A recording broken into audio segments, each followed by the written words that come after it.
Welcome. Today we're going to do a quick demonstration of our Floral Genius pin straighteners.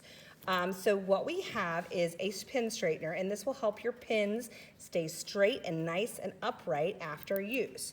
As you can see here on our pin, we've got a couple pins that are kind of gone crazy on us, but what we'll do is take the end of our pin straightener, it's got a little hole, slide it over the pin, and just bend that guy right back into place.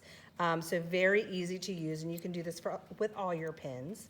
The other cool thing that this pin straightener will do is it actually, once we've got all of our pins straight, it will unscrew, and you will find on the inside a nice pen or pin that you can use to remove debris that's left over from your design, from in between your pins.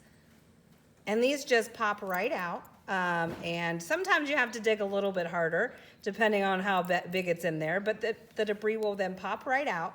And from there, you can clean your flower frog in a mild dish soap and warm water, and we let them soak and then spray them right off. We do not recommend putting them in a dishwasher, but these pin straighteners are excellent for keeping up the care of your frog and making sure that they're in pristine condition for the next use.